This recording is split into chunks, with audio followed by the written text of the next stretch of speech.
낭만 2조. 낭만 2조의 시집 토크쇼 갈 때 가더라도 시집 한 권 정도는 괜찮잖아요. 오신 여러분들 환영합니다. 요즘 날씨가 좋아서 아주 예쁜 달을 볼 수 있는데요. 남진호 시인의 시집 사랑의 어두운 저편에도 수많은 달이 떠있는 것 같습니다. 어두운 밤에도 화나다가 어슴푸레 구름 속에서 애타고 까맣게 두둥강난 두뇌골의 모습을 묘사하다가 다시 어항 속의 황금 물고기를 푸는 듯한 모습으로 묘사되고 나도 보며 다양하고 유사스러운 여러 달들이 사랑과 죽음의 배경으로 펼쳐져 있는 시집인 것 같습니다. 저희가 이번 시집에서 함께 살펴볼 시는 몇 개인가요? 이번 시간에는 총 8편의 시를 읽으며 가지게 된 질문들을 시인분을 초청하여 직접 이야기를 들어보고 중간중간 청중분들의 의견도 들어보고자 합니다. 그럼 이제 남진우 시인분 모셔보겠습니다.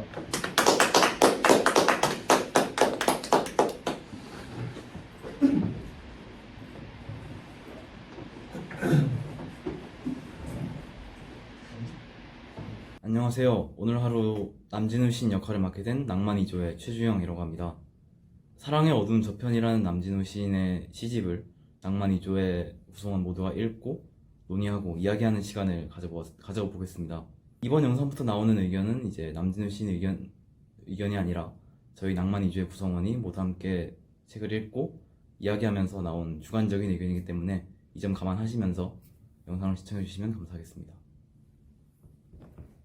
1부에는 총 4편의 시를 준비했습니다. 첫 번째로 고백, 두 번째로 달의 어두운 저편, 세 번째로 달이 나를 기다린다, 그리고 마지막으로 다른 고양이처럼인데요. 우선 고백이라는 시부터 이야기를 해보겠습니다. 우선 고백이라는 시의 내용부터 들어보겠습니다. 이야기를 시작하기에 앞서서 시의 양서를 먼저 부탁드려도 될까요? 고백. 내 그대에게 사랑을 고백함은 입속에 작은 촛불 하나 켜는 것과 같으니 입속에 녹아내리는 양초의 뜨거움을 견디며 아름다운 동그란 불꽃 하나 만들어 그대에게 보이는 것과 같으니 아무리 속삭여도 불은 입고 꺼져가고 흘러내린 양초에 굳은 혀를 깨물며 나는 쓸쓸히 돌아선다. 어두운 밤 그대 방을 밝히는 작은 촛불 하나 내 속삭임을 대신해 파닥일 뿐.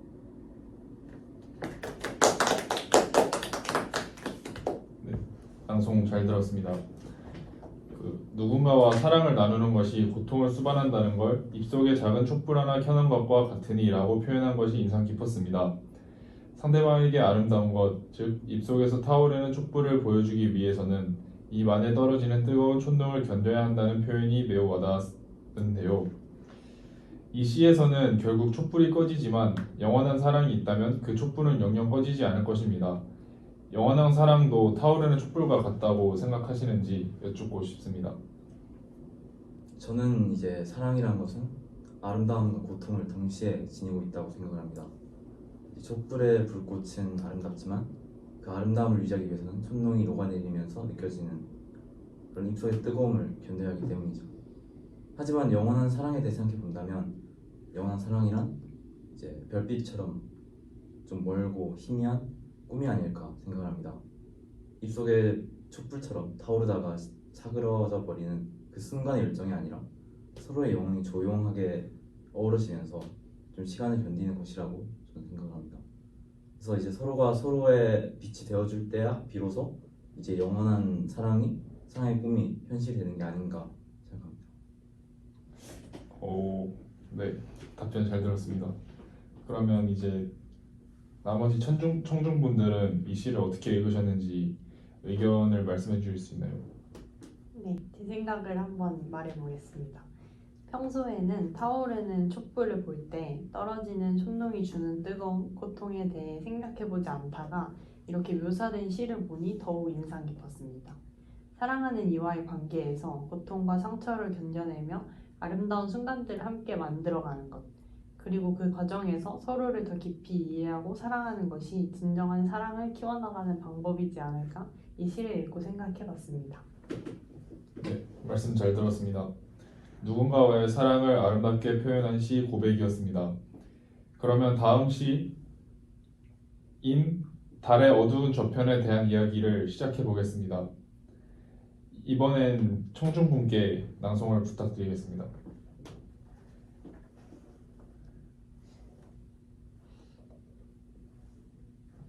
달의 어두운 저편. 달은 모래로 뒤덮여 있어. 바람이 불면 모래 쓸리는 소리가 들려오지. 모래바람 속으로 걸어가 누워봐. 부의연 달빛 속 둥그랗게 떠오르는 모래 무덤들이 보이지. 여기저기 흩어진 모래 무덤에서 희디 흰 뼈들이 빛을 뿜어내고 있어. 죽어가는 자가 뿜어내는 빛이 지상에 가득 차. 세상을 더욱 적막하게 가라앉히고 있어. 사방에서 모래가 흘러내려. 발등을 덮고 가슴을 덮고 내 온몸을 덮고 아, 나 또한 서서히 모래 무덤이 되어가는 걸까? 밤새 발이 푹푹 빠지는 달 속을 헤매다 돌아오면 옷깃에서도 구두에서도 모래알이 뚝뚝 떨어져 내리지. 달은 모래로 뒤덮여 있어. 아무도 가보지 못한 달의 어두운 저편. 거기 내가 누울 자리가 기다리고 있어. 바람이 불면 내 몸에서 씻겨나온 모래알들이 부우연 달빛 속에서 하염없이 흩날리지. 허공을 떠다니는 모래 무덤에서 한 방울 눈물이 떨어져 내려도 이내 막막한 허공 어디선가 말라붙어 버리지. 아무도 없어. 아무 소리도 들리지 않아. 다만 차가운 어둠 속에서 우리 모두 이렇게 죽어가는 거야. 달의 어두운 저편. 네, 낭송 잘 들었습니다. 저는 이 시를 여러 번 읽다 보니 달이라는 것이 마치 오늘날 우리들이 피해갈 수 없는 시련이나 아니면 고통 따위로 느껴졌는데요. 예를 들면 오늘날 직장인들에게 회사라는 공간은 뭔가 좀 고통스러운 공간으로 많이 표현이 되는 것 같습니다. 그리고 그것이 마치 사방에서 모래가 흘러내려 발등을 덮고 가슴을 덮고 내 온몸을 덮고와 같은 느낌을 줄 거라고 저는 생각을 했습니다. 또 약간 달의 동주기자전이라는 특징 때문에 저희는 달의 한쪽 모습밖에 보지 못하는데 그런 특징이 달의 어두운 저편이라는 시어에 잘 드러나는 것 같습니다. 이 시에서 등장하는 달이라는 시어는 또 어떤 의미를 가질 수 있는지 시인분께 여쭤보고 싶습니다. 이제 달이라는 시어를 얘기하기 전에 이 사랑의 어두운 저편이라는 시들을 쓴 거에 대해서 조금 설명을 해드리고 싶은데, 사랑의 어두운 저편이라는 시를 쓴 것은 이제 찬란한 화물과 캄캄한 절망의 변증법을 노래하면서 쓴 시입니다. 그래서 이제 그 황홀의 높이만큼이나 사랑은 확고하고 또 그 절망의 깊이만큼이나 사랑은 불가능하다고 생각을 합니다. 이러한 해석을 통해서 사랑의 어두운 저편, 달의 어두운 저편은 죽음을 연상을 시키고요. 이는 이제 사랑이 때때로는 영원히 지속될 것 같이 느끼지만 결국에는 끝이 있음을 상기합니다. 사랑하는 이와의 관계가 영원할 것 같이 느껴지지만 사실 모든 것은 변하고 끝나기 마련이기 때문에 이러한 삶의 이치를 이 시를 통해서 드러냈습니다. 좋은 답변 감사합니다. 그럼 이제 청중분들의 의견을 한번 들어볼까요?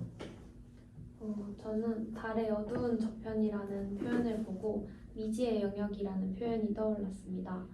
달의 어두운 저편은 우리 눈에는 보이지 않는 곳이기 때문인데요. 이는 인생에서 앞으로 다가올 불확실한 미래 또는 아직 탐험되지 않은 나 자신의 내면 세계를 의미할 수도 있다고 해석했습니다. 네, 좋은 답변 감사합니다. 달에 대한 다양한 해석을 들어볼 수 있었던 달의 어두운 저편이라는 시였습니다. 이어서 이제 비슷한 제목을 가진 달이 나를 기다린다 라는 시에 대한 이야기를 나눠보고 싶은데요. 이어서 낭송 부탁드리겠습니다. 달이 나를 기다린다. 어느 날 나는 달이 밤하늘에 뚫린 작은 벌레 구멍이라고 생각했다. 그 구멍으로 몸 잃은 영혼들이 빛을 보고 몰려드는 날벌레처럼 날아가 이 세상을 빠져나가는 것이라고. 달이 둥그러지는 동안 영혼은 쉽게 지상을 떠나지만 보름에서 금음까지 벌레구멍은 점차 닫혀진다. 비좁은 그 틈을 지나 광막한 저 세상으로 날아간 영혼은 무엇을 보게 될까? 깊은 밤 귀 기울이면 사각사각 달벌레들이 밤하늘의 구멍을 갉아먹는 소리가 들린다.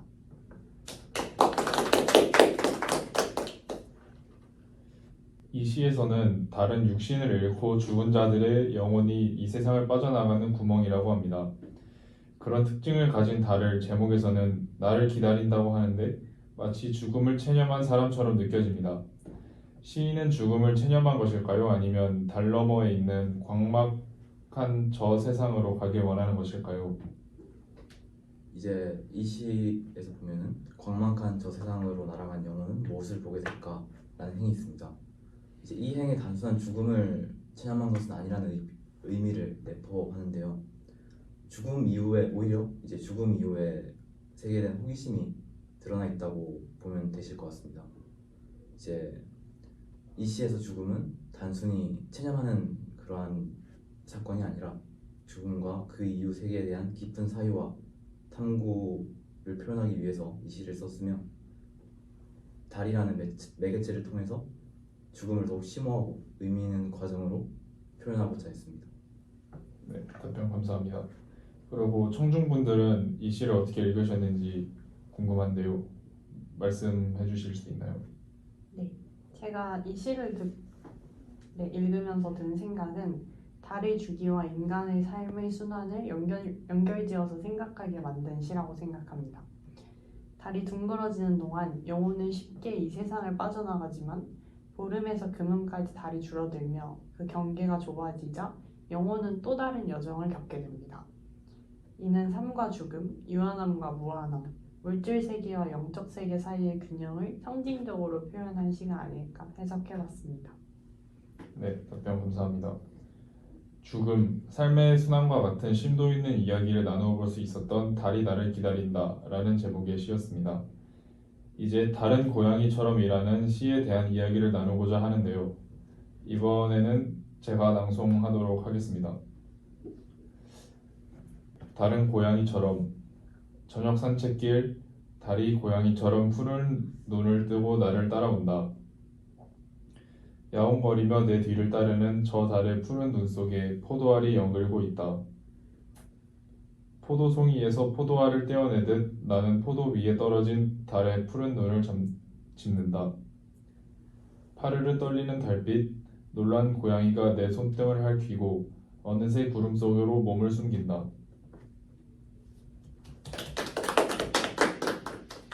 네, 낭송 잘 들었습니다. 저는 개인적으로 고양이를 되게 좋아하는데요. 그리고 항상 고양이를 보면서 어떻게 저렇게 변덕스러울 수 있나 이런 생각을 많이 합니다. 항상 뭔가 골골거리면서 애교를 부리다가도 갑자기 막 하악질을 하기도 하고 막 뜬금없이 박스에 들어가기도 하거나 높은 곳에서 물건을 떨어뜨리기도 하는 이상한 행동을 많이 하는데요. 저는 이 시를 읽으면서 약간 그런 고양이의 엉뚱한 모습이 많이 비쳐 보였던 것 같습니다. 그래서 시가 앞서서 다뤘던 다른 시들보다는 조금 더 재미를 주는 듯한 느낌을 많이 받았고요.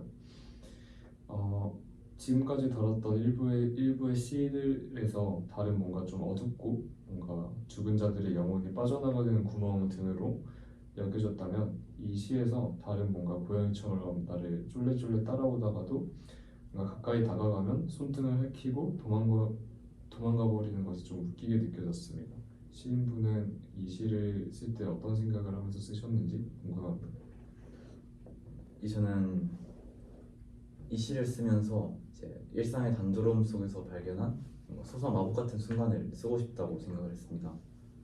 달이라는 것을 통해서 우리 주변의 자연과 더 깊은 연결을 느낄 수 있도록 조금 방향성을 정하고 싶었다고 할 수 있죠.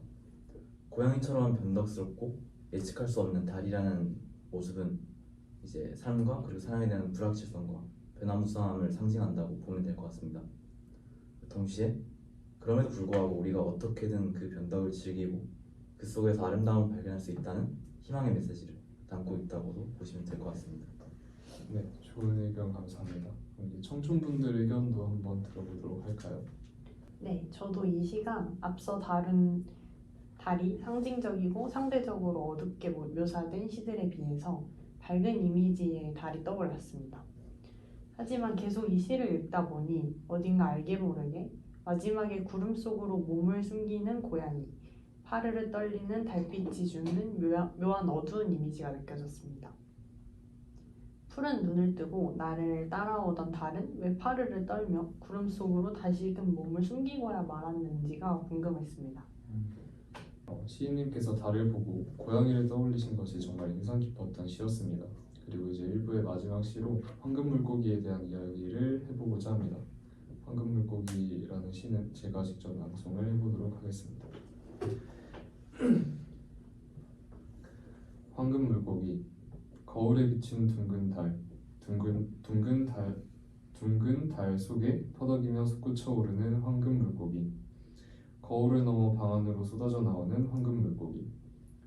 잔물 깨어리는 유리창에 부딪혔다가 벽에 걸린 그림 속으로 스며들었다가 어느새 내 발밑까지 밀려와 찰랑대는 황금 물고기.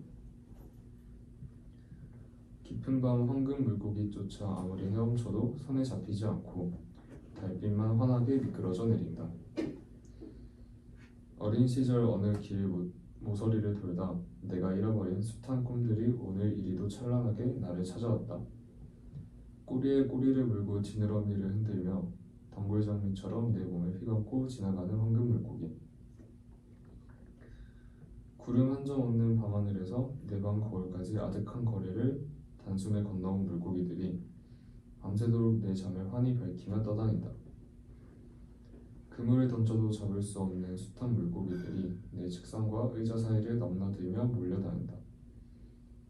깊은 거울 속 어두운 얼음장 밑에 황금 물고기들이 숨쉬고 있다. 이윽고 달빛이 닿으면 마법에서 풀려난 황금 물고기들이 온 방 안에 떼지어 다니며 논다.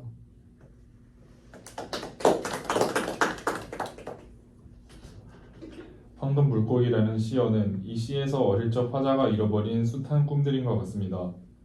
그리고 이 황금 물고기를 화자에게 전달해 준 것이 바로 달입니다. 화자의 어릴 적 꿈들로 대표되는 이 황금 물고기는 잡힐 듯 잡히지 않고 화자의 책상과 의자 사이를 넘나들고 있습니다. 황금 물고기를 통해 어릴 적 동심을 찾는 긍정적인 의미도 담고 있겠지만 저는 마냥 좋게만 느껴지지 않았던 것 같습니다. 어릴 적 이루지 못했던 꿈들이 잡힐 듯 잡히지 않는다면 계속 미련이 남아있을 것 같기 때문인데요. 이 시에서 달은 왜 화자에게 황금 물고기를 가져다 주었을지 좀 여쭙고 싶습니다. 이 시에서 달은 이제 과거의 추억과 이제 꿈을 현재의 화자에게 다시 연결시켜주는 중재자 역할을 하고 있습니다. 달 속에서 빛나는 황금 물고기들은 화자의 마음속에 숨어있던 꿈과 희망을 다시 되살려주는 역할을 하고요. 그리고 잊혀졌던 동심을 깨우는 역할을 한다고 보시면 될 것 같습니다. 그리고 다른 한편으로는 황금 물고기가 잡힐 듯 잡히지 않는 것은 화자가 과거에 이루지 못한 꿈을 다시 마주함으로써 자신의 현재 상태와 그리고 삶의 방향에 대해 성찰하는 계기를 만들어준다고 보면 될 것 같습니다. 이제 그리고 달이 화자에게 과거의 꿈을 상기시켜 좀 긍정적인 변화를 이끌기를 바랬을 수도 있을 것이고요. 그리고 반대로 화자가 자신의 삶과 꿈에 더 깊이 생각해보는 계기가 되라고 의도했을 수도 있습니다. 네, 답변해 주셔서 감사합니다. 그러면 이 시에 대한 독자분들의 의견이 어떠신지 좀 여쭤볼 수 있을까요? 저는 방금 사회자분과 시인분의 대화를 듣고 나서 황금 물고기라는 단어에 대한 시선이 좀 확장되었습니다. 시인의 설명을 듣고 나니 달이 화자에게 황금 물고기를 보여준 행위가 단순히 과거를 그리워하게 만든 것뿐만 아니라 화자로 하여금 자신의 삶과 꿈에 대해 더 깊이 성찰하는 계기를 마련해 준 것이란 생각이 들었습니다. 또한 황금 물고기가 잡힐 듯 잡히지 않는 이 모습을 통해 화자가 자신의 한계와 미련을 인정하고 그것을 통해 성장해 나가는 과정도 그리고 있음을 느낄 수 있었습니다. 이는 마치 우리 모두가 삶 속에서 경험하는 과정과도 닮아 있어서 누구나 공감할 수 있는 시인 것 같습니다. 네, 답변 감사합니다. 삶의 성찰과 같은 깊은 이야기를 나누어 볼 수 있었던 좋은 시였던 것 같습니다. 그러면 이상으로 1부는 종료하도록 하겠습니다.